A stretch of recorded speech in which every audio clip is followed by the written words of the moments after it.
இது மாய பூமி, அழகிய விவசாய பூமி, உயிர் வளர்த்திடும் மேய பூமி, உயிர் வளர்த்திடும் தூய பூமி,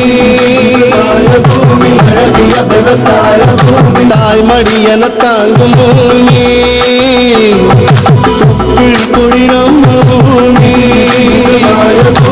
அழகிய விவசாய பூமி, காவல் தெய்வம் நம்ம பூமி, இது அழகிய விவசாய பூமி.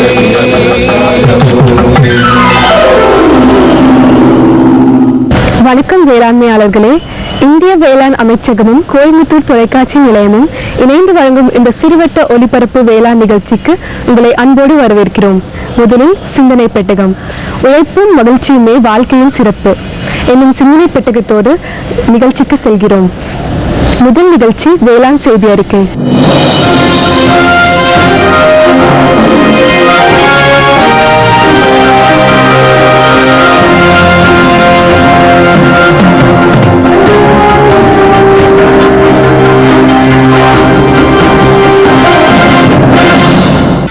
வணக்கம் வேளாண்மையாளர்களே, இந்திய வேளாண் அமைச்சகமும் நமது கோயம்புத்தூர் தொலைக்காட்சி நிலையமும் இணைந்து வழங்கும் சிறுவட்ட ஒலிபரப்பு வேளாண் செய்தி அறிக்கைக்கு உங்கள் அனைவரையும் அன்போடு வரவேற்கிறோம். ஏராளமான வேளாண் தகவல்கள், நிகழ்வுகள், செய்திகள் இவற்றுடன் நான் செம்மலர் அன்னம். முதலில் தலைப்புச் செய்திகள்.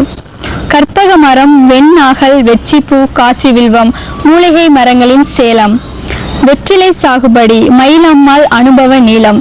இனி விரிவான செய்திகள். மரங்கள், செடிகள், கொடிகள் இன்றைய காலகட்டத்தில் குறைந்து வரும் நிலையில் சேலத்தின் காரியப்பட்டி பகுதியில் இருக்கும் இந்த மூலிகை வனம் நாம் சென்று காண வேண்டிய அற்புத வனம். பறந்து விரிந்து செழித்து வளரும் ஆகாயத்தை தொடுவது போல் உயர்ந்திருக்கும் அதிசய மரங்களை ஒரே இடத்தில் காண நாம் செல்ல வேண்டிய இடம் இந்த மூலிகை வனம்தான். கிட்டத்தட்ட 1000 வகையான அதிசய மரங்கள், மூலிகை செடிகள் வளர்க்கும் முன்னோடி வேளாண்மையாளர் முனைவர் ஏ பாலசுப்ரமணியன் தனது நீண்ட வேளாண் அனுபவங்களை விளக்குகிறார். பார்ப்போமா? கற்பூர மரம் அல்லது ஜோதி விருட்சம் சொல்லக்கூடிய மரம் இதுதான்.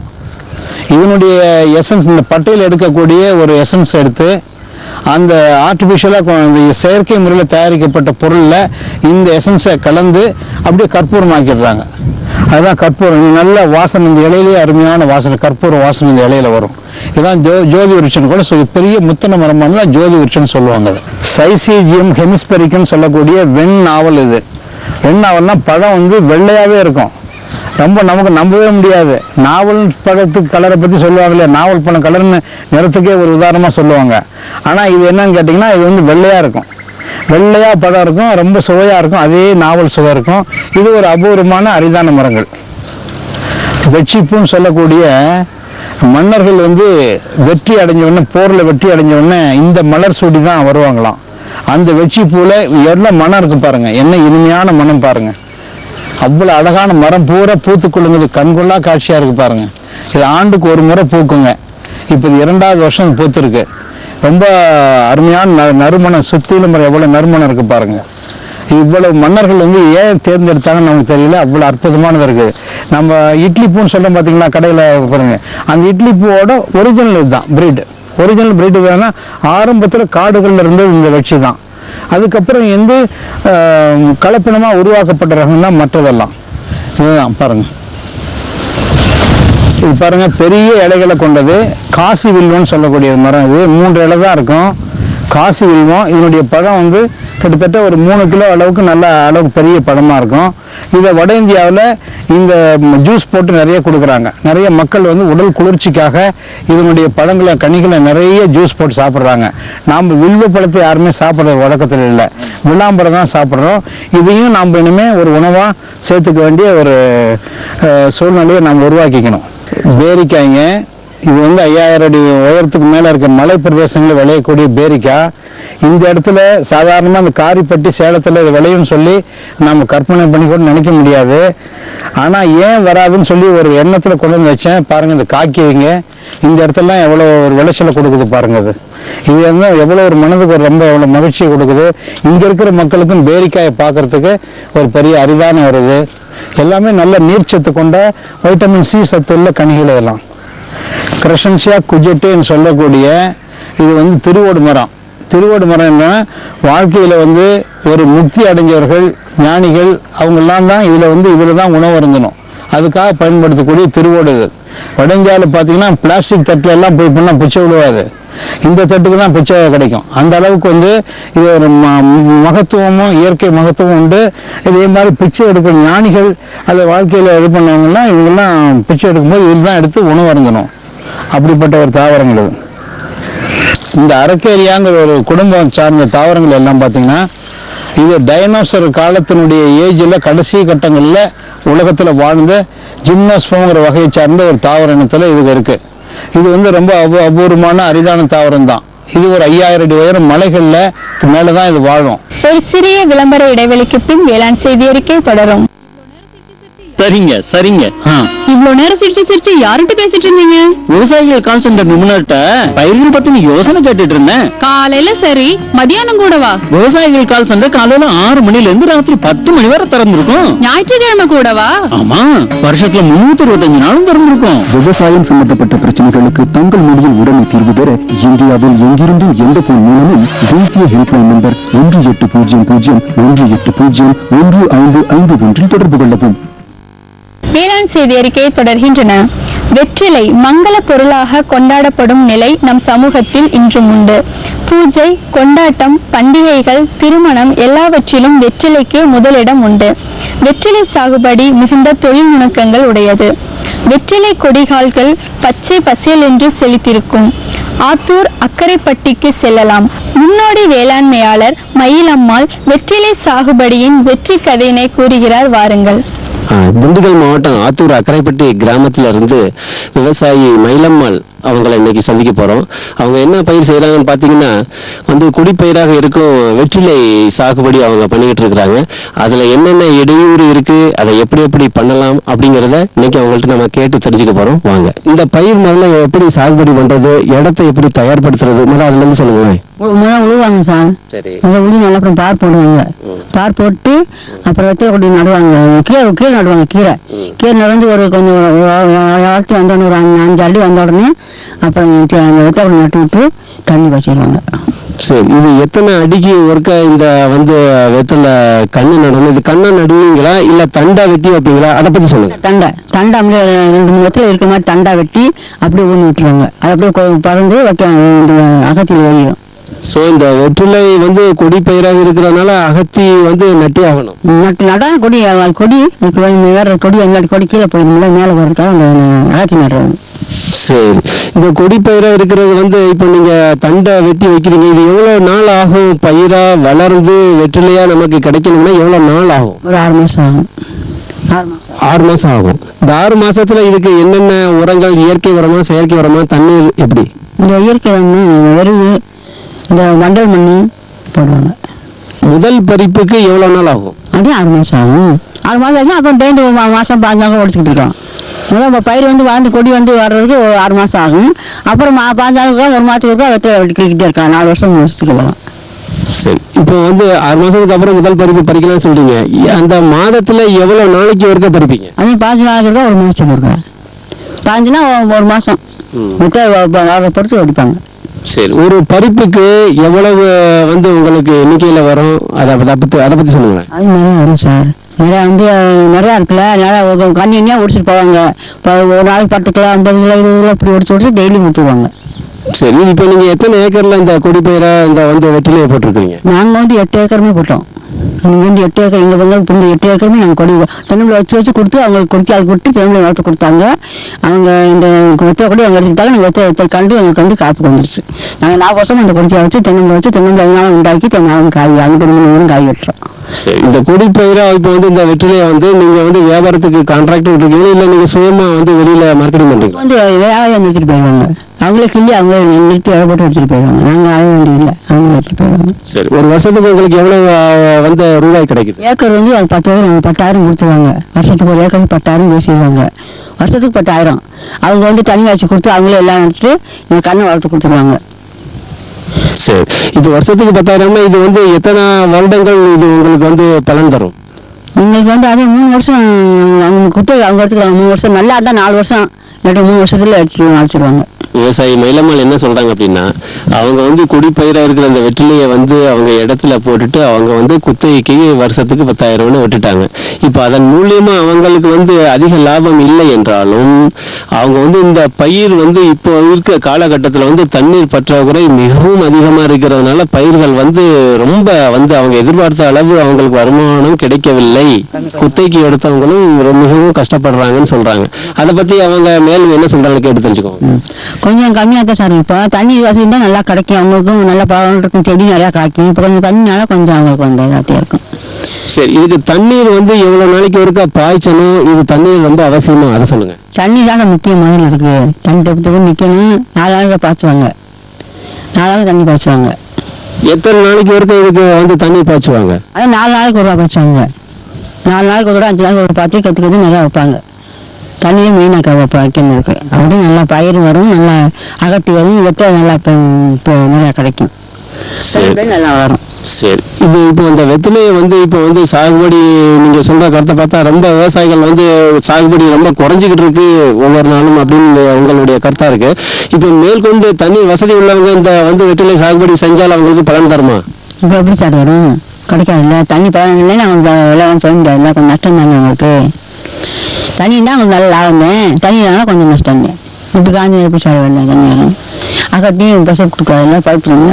திண்டுக்கல் மாவட்டம் அத்தூர் அக்கரைப்பட்டி கிராமத்தில் உள்ள மயிலம்மாள் தோட்டத்தில் ஒரு காலத்தில் பார்த்தீங்கன்னா நல்ல செழிப்பாக பணப்பயிராக இருந்த இந்த வெற்றிலை சாகுபடி இன்றைய காலத்தில் இன்றைய தேதியில் பார்த்தீங்கன்னா தண்ணீர் வறட்சியாலும் மேற்கொண்டு விவசாயம் செய்ய முடியாமல் இந்த பகுதியினர் ரொம்ப மிகுந்த சிரமத்துக்கு உள்ளாகி வருகின்றனர்.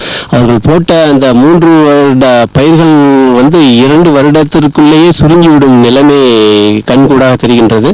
இதன் மூலியமாக அவர்கள் போட்ட லாபம் அட்லீஸ்ட் செலவழித்த பணம் கிடைக்கும் என்ற எதிர்பார்ப்பில் மேற்கொண்டு விவசாயத்தை கைவிடாமல் முயற்சி செய்து வந்து இந்த பயிரை காப்பாற்றிக் கொள்ள முயற்சி செய்து வருகின்றனர். இதை பார்த்து மற்ற விவசாயிகளும் இந்த காலகட்டத்தில் வந்து விவசாயிகள் என்ன சொல்வது, அதாவது தண்ணீர் பற்றாக்குறைக்கு முயற்சி செய்து மேற்கொண்டு பணப்பயிராக மாற்றக்கூடிய கோடைகால பயிர்களை அவர்கள் வந்து விவசாயம் செய்து பலன் அடையும்படி நாங்கள் மிகவும் கேட்டுக்கொள்கிறோம். மீண்டும் தலைப்புச் செய்திகள். கற்பக மரம், வெண்ணாகல், வெற்றிப்பூ, காசி வில்வம், மூலிகை மரங்களின் சேலம், வெற்றிலை சாகுபடி, மயிலம்மாள் அனுபவ நீளம். இத்துடன் இன்று வேளாண் செய்தி அறிக்கை நிறைவடைகிறது. வணக்கம்.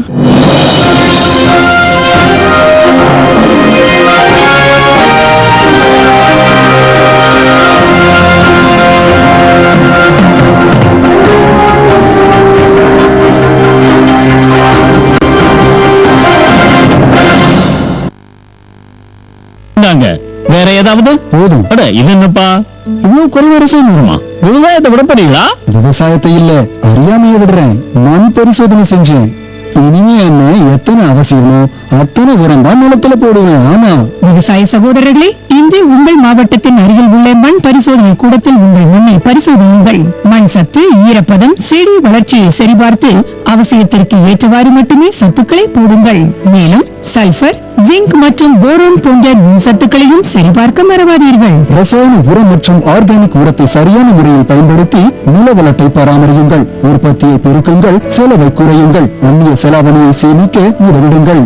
கூடவே மெதுவான வேகத்தில் நைட்ரஜனை அளிக்கும் உரங்கள், அதாவது வேம்பு தடவிய யூரியா போன்றவற்றை பயன்படுத்துங்கள். யூரியாவை இலைகளின் மேல் தெளியுங்கள். ஆஹா, நீ நிஜமாவே புத்திசாலி ஆயிட்டப்பா. மேலும் விவரங்களுக்கு தொடர்பு கொள்ளவும் மாவட்ட வேளாண் அதிகாரி அல்லது விவசாயி கால் சென்டரை.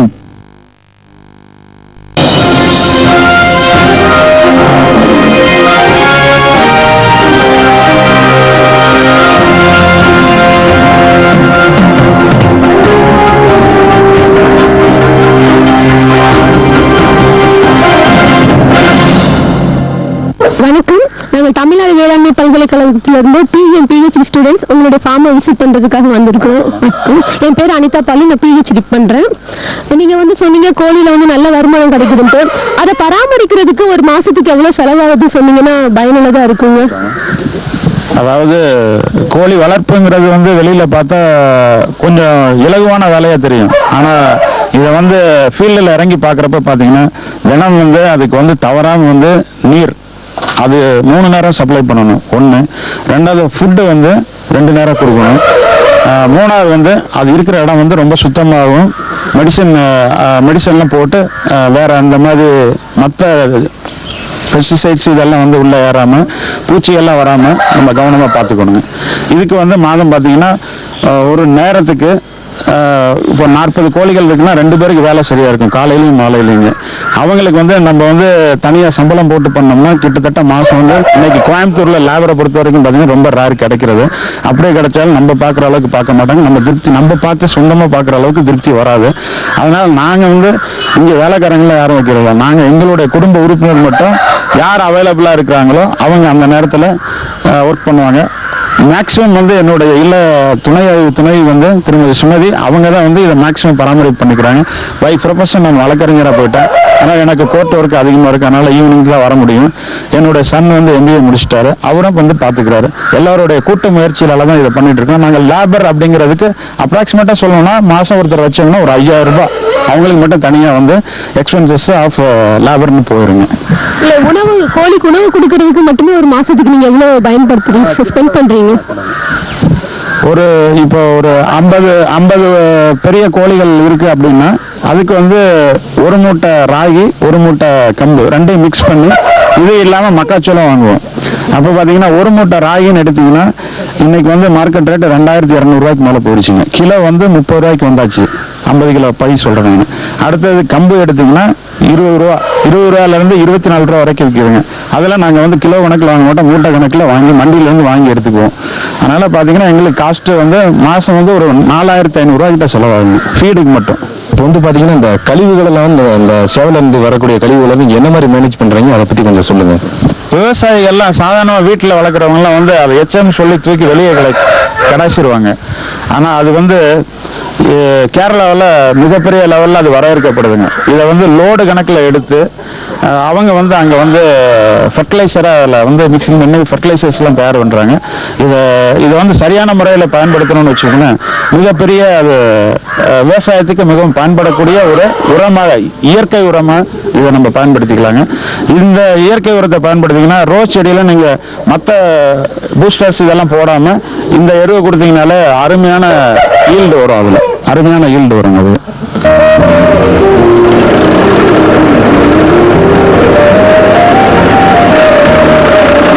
கருப்பா விதை வாங்கினேன், பூச்சி மருந்து வாங்கினேன், இப்போ உரம் வாங்கியிருக்க, இவ்வளவுத்துக்கும் பணம் எங்க இருந்துப்பா வருது? முருகா, இப்ப நான் பணத்தை பத்தி தான் கவலையே படுறதில்ல. ஏன்னா என்கிட்ட தான் கிசான் கிரெடிட் கார்டு இருக்கு. கார்டு? இது என்னப்பா? அதாவது இது பேங்க்ல கொடுக்குறாங்க. இந்த கார்டை வச்சுக்கிட்டு ஒரு குறிப்பிட்ட தொகைக்கு நம்ம நிலத்துக்கு என்னென்ன சாமான் தேவையோ. அப்படியா? எனக்கும் ஒரு கார்டு வாங்கி கொடுப்பா. அப்படியா? பக்கத்துல இருக்கிற பேங்க்கு போ, கார்டை வாங்கிக்க, நிறைய லாபம் அடைஞ்சுது. சார், நீங்க இந்த கோழி வளர்க்கணும் அப்படின்னு சொல்லிட்டு உங்களை எந்த ஃபேக்டர் வந்து மோட்டிவேட் பண்ணுச்சு? இதை செய்யணும்னு சொல்லிட்டு எந்த ஃபேக்டர் வந்து உங்களை மோட்டிவேட் பண்ணுச்சு? நான் வந்து இயற்கையாகவே ஒரு விவசாய குடும்பத்தில் பிறந்து வளர்ந்த ஒரு நம்பருங்க. எனக்கு சிறு வயது முதல்ல எனக்கு விவரம் தெரிஞ்ச நாளிலிருந்து இந்த செல்ல பிராணிகள் அப்படிங்கிற விதத்தில் எடுத்தோம்னா டாக்ஸு அண்டு இந்த கோழி, இதில் வந்து மிக பெரிய ஈடுபாடு உண்டுங்க. அதாவது நம்ம வந்து படித்து வளர்ந்தோம் அப்படிங்கிறதெல்லாம் அது எதையுமே தடை பண்ணாமல் நான் எந்த ஒரு ஸ்டேஜிலுமே இதை நான் கைவிட்டதில்லை. எப்போவுமே என்னுடைய பராமரிப்பில் ஒரு சில குறிப்பிட்ட இதாக நான் வச்சுட்டு இருப்பேன். அப்படி வந்த ஆர்வம் தான் இன்னைக்கு இந்த லெவலில் வந்துங்க. இன்னும் நாங்கள் வந்து பெரிய லெவலில் ஒரு ஃபார்ம் ஹவுஸ் போட்டு அதில் வந்து தயார் பண்ணுறதுக்கான உண்டான ஏற்பாடுகள்லாம் பண்ணிகிட்டு இருக்கோங்க. இதை வந்து மிகச்சரியாகவும், அதாவது அறிவுபூர்வமாகவும், உங்களுக்கு வந்து மருத்துவ பூர்வமாகவும் பராமரிச்சிங்கன்னா மிகப்பெரிய லாபத்தை கொடுக்கக்கூடிய ஒரு ஒரு தொழில்னு சொல்லலாங்க. ஆனால் ரொம்ப கவனமாக பார்க்கணும். ஐயா, வணக்கம். இந்த நிகழ்ச்சியை பார்த்து நிறைய பேர் இந்த தொழிலை ஆரம்பிக்கலாம்னு ஒரு ஐடியா வந்திருக்கும் இப்போ அவங்களுக்கு. இப்போ இந்த ஒரு குண்டு வந்து செய்யறதுக்கு எவ்வளோ விலை அப்படின்னு ஒரு டீட்டெயில்ஸ்லாம் கொடுத்தீங்கன்னா அவங்களுக்கு பயனுள்ளதாக இருக்கும். கண்டிப்பாங்க. அதாவதுங்க, கூண்டு தயாரிப்பது என்பது வந்து ரெண்டு விதத்துக்கு அதை வந்து நம்ம எய்ம் பண்ணி பண்ணணும். ஒன்று வந்து நம்ம வளர்க்கக்கூடிய அந்த கோழிகளை வந்து பாதுகாப்பு ஒன்று வேணும் அதுக்கு. அப்போ வந்து பாதுகாப்பு இல்லாமல் அதுக்கு வந்து ஏர் சர்க்குலேஷன் உள்ளே போகணும். அதனால் ஒரு பக்கம் வலை, மற்ற பக்கம் எல்லாம் உட்டு. மேலே வந்து நமக்கு தேவைப்படுற நம்ம இடம் எப்படி அமைக்கிறோமோ அதை பொறுத்து ஷீட்டு. அது வந்து முக்கியமாக வந்து இந்த ஓடுகளை போடக்கூடாது. ஏன்னா கோழிங்கிறத வந்து அது ஒரு சூடு, அதுக்கு இன்னும் சூடை கொடுத்தோம்னா அதுக்கு நோய் வந்துருங்க. அதனால கூடுமான வரைக்கும் குளிர்ச்சியான ஒரு இதிலே வச்சுக்கணும். கிளைமேட் வந்து ரொம்ப குளிர்ச்சியானா அதுக்கு வந்து இந்த குளிர்ச்சியை தவிர்க்கிறதுக்கு அதுக்கு கொஞ்சம் வார்மிங் கொடுக்கணுங்க. அப்போ வந்து மறக்காமல் இதெல்லாம் வந்து பார்த்தீங்கன்னா இந்த கூண்டுகளில் வந்து நீங்கள் செய்யும்பொழுது ஒரு சைடு கண்டிப்பாக வலை இருக்கணும். அப்போ தான் ஏர் சர்க்குலேஷன் போகும். ஏர் உள்ளே போகலைன்னா அதுக்கு வந்து பலவிதமான நோய்கள் இருக்குது, எல்லாமே வந்து இதாகிக்கும். அப்போ இந்த கூண்டை நீங்கள் வந்து கவனமாக தயார் பண்ணணுங்க. அப்படி தயார் பண்ணும்போது பார்த்தீங்கன்னா நீங்கள் தேர்ந்தெடுக்க வேண்டியது நல்ல வளையாத மரம், நல்ல தரமுள்ள மரம் வேணும். தரமுள்ள மரம்னா பார்த்தீங்கன்னா இப்போ இன்னைக்கு இந்த நீங்கள் பார்க்குற இந்த கூண்டோடைய சைஸ் வந்து 4x3. அப்போ இதில் வந்து நீங்கள் ஒரு அப்ராக்சிமேட் இன்வெஸ்ட்மெண்ட் என்னென்னா ஒரு கூண்டு தயார் பண்ணுறதுக்கு ஒரு 4500 வேணுங்க ஒரு கூண்டுக்கு மட்டும். அதுபோல் நம்மகிட்ட இருக்கிறவங்க 45 கூண்டு இருக்குதுங்க. அதுபோல் அவரவர் வசதிக்கு ஏற்ப எடுத்தவொடனே எல்லாருமே பெருசாக எதுவும் பண்ண முடியாது. ஒரு 2 கூண்டு 3 கூண்டு ரெடி பண்ணி அதுலேருந்து அப்படி அப்படியே உற்பத்தி பண்ணலாம். இது இட வசதி இருந்ததுன்னா தரை லெவல்லே வந்து ஹாலோ பிளாக் கல்லை வச்சு மேலே வந்து ஷெட்டு போட்டு அப்படியே ரெடி பண்ணலாம். அது மாதிரியெல்லாம் இருக்குது, தோட்டத்திலலாம் இருக்குது. பட் இந்த இடத்துல வந்து இவ்வளோ தான் பண்ண முடியுங்கிறனால நாங்கள் மரத்தினாலே ரெடி பண்ணிட்டோம். ஏன்னா மரத்தில் இருந்ததுன்னா அது ஒன்றும் ஆகாது, பெண்ட் ஆகாது, எதுவும் ஆகாது. அதுலேயே வந்து வலைகளை வச்சு லாபம் எப்படி நம்ம வந்து ஒரு ஜன்னல் கதவெல்லாம் எப்படி செய்கிறோமோ அதே போல் அதே கார்பெண்டரை வச்சு நாங்கள் எல்லாமே லாபம் கொடுத்து நீட்டாக பண்ணி வச்சுங்க. இதுக்கு வந்து ஒரு கூண்டுக்கு அடக்க விலை அப்படின்னு நம்ம செலவு இன்வெஸ்ட்மெண்ட்னு சொன்னால் 4500 5000 வரும். இப்போ மழை காலத்திலயும் வெயில் காலத்திலயும் ரொம்ப அதிகமாக பிரச்சனை வருங்க, எப்படி சமாளிப்பீங்க? மழை காலத்தில் வந்து நம்ம மிக மிக கவனமாக பராமரிக்க வேண்டியது வந்து நமக்கு வந்து மழை காலத்தில் வந்து மழை நீர் வந்து போய் டைரெக்டாக அதை வந்து பாதிக்கக்கூடாதுங்க. மழை நீர் உள்ளே போயிட்டு இருந்தால் அதுக்கு வந்து இந்த சளி தொந்தரவெல்லாம் வந்து மனிதனுக்கு வர மாதிரி தான். நம்மளுக்கு எப்படி மழையில் நனைஞ்சு என்ன வருதோ அதே போல தான் அதுக்கு தான். அதில் அதுக்கு வந்து அந்த டயத்தில் என்ன பண்ணுவோம், நாங்கள் மழை தண்ணீர் வந்து உள்ளே போகாத அளவுக்கு அதுக்கு வந்து அந்த கேன்வாஸ் கிளாத் இருக்குது எங்கள்கிட்ட, அதை நாங்கள் வந்துட்டு ப்ரொவைட் பண்ணி மழை நீர் உள்ள சாரல் உள்ளே போகாத அளவுக்கு, மற்றபடி மேலேயோ சைட்லேயே வந்து மழை நீர் உள்ளே வரதுக்கு வாய்ப்பே கிடையாது. அதுக்குண்டான மாதிரி நாங்கள் எல்லாம் ஏற்பாடெல்லாம் பண்ணி வச்சுருக்கோம். கூடுமான வரைக்கும் வெயிலினுடைய பாதிப்பு அப்படிதான். நம்ம இப்போ செட் பண்ணிருக்கலாம் பார்த்தீங்கன்னா மர நிழலில் தான் செட் பண்ணியிருக்கோம். மேக்ஸிமம் இதில் வந்து காலையிலே மாலையிலே வெயில் அதிகமாக அட்டாக் பண்ணுறதுக்கு வழி கிடையாதுங்க. அதனால வேற என்ன உங்களுக்கு சார்? இப்போ இந்த இடத்துல இருந்து வேற இடத்துக்கு போகும்போது நம்ம இதை எடுத்துக்கலாங்க தாராளமாக. இப்போ நாங்கள் கூண்டு வடிவமைச்சிருக்கிறது பார்த்தீங்கன்னா இமூவபிளாக தெரியும். பட் இதை வந்து நம்ம மூவ் பண்ணி எங்கே வேணால் கொண்டு போகலாம். ஒன்றும் இல்லை, அங்கே இருக்கிற ஒரு 4 ஃப்ரேமை கலட்டி எடுத்துட்டோம்னா அதை வேறு இடத்துல நம்ம கொண்டு போய் செட் பண்ணலாம். அந்த மாதிரி வடிவமைச்சு இதை ஐடியா பண்ணியிருக்கிறாங்க. இது எத்தனை வருஷமா சார் செஞ்சுட்டு இருக்கீங்க? நாங்கள் வந்து இங்கே எஸ்டாப்ளிஷ் பண்ணது நாங்கள் 2009 எஸ்டாப்ளிஷ் பண்ணாங்க. நவம்பரில் 2009 நவம்பரில் நாங்கள் வந்து கீழே வச்சுருந்தோம்னா கெஸ்ட்டு வராங்க, நம்மகிட்ட கீழே டாக்ஸ் எல்லாம் நிறையா இருக்கிறதுனால அதுக்கு டிஸ்டர்பன்ஸ் ஆகுது. டாக்ஸ் வந்து சில நேரத்தில் வந்து இவங்களை வந்து ஸ்பாயில் பண்ணிடுது. அப்படிங்கிறதுக்காக மாடியிலே ரெடி பண்ணி இங்கே மேலேயே எல்லாமே செட் பண்ணிட்டாங்க. சரிங்க சரிங்க. இவ்வளவு நேரம் சிரிச்சு யார்கிட்ட பேசிட்டு இருந்தீங்க? விவசாயிகள் கால் சென்டர் நிபுணர்கிட்ட பயிர்கள் பத்தின யோசனை கேட்டுட்டு இருந்தேன். காலையில சரி, மதியானம் கூடவா? விவசாயிகள் கால் சென்டர் காலையில 6 மணில இருந்து ராத்திரி 10 மணி வரை திறந்திருக்கும். ஞாயிற்றுக்கிழமை கூடவா? ஆமா, வருஷத்துல 365 நாளும் திறந்திருக்கும். விவசாயம் சம்பந்தப்பட்ட பிரச்சனைகளுக்கு தங்கள் மொழியில் உடனே தீர்வு பெற இந்தியாவில் எங்கிருந்தும் எந்த போன் மூலமும் தேசிய ஹெல்ப்லைன் நம்பர் 1800 தொடர்பு கொள்ளவும். உழைப்பும் மகிழ்ச்சியுமே வாழ்க்கையின் சிறப்பு என்னும் சிந்தனையோடு சிறுவட்ட ஒளிபரப்பு நிகழ்ச்சி நிறைவடைகிறது. வணக்கம். இது மாயபூமி, அழகிய விவசாய பூமி, உயிர் வளர்த்திடும் நேய பூமி, உயிர் வளர்த்திடும் தூய பூமி, அழகிய விவசாய பூமி, தாய்மடி என தாங்கும் பூமி, தொப்புள் கொடி நம்ம பூமி, காவல் தெய்வம் நம்ம பூமி, இது அழகிய விவசாய பூமி.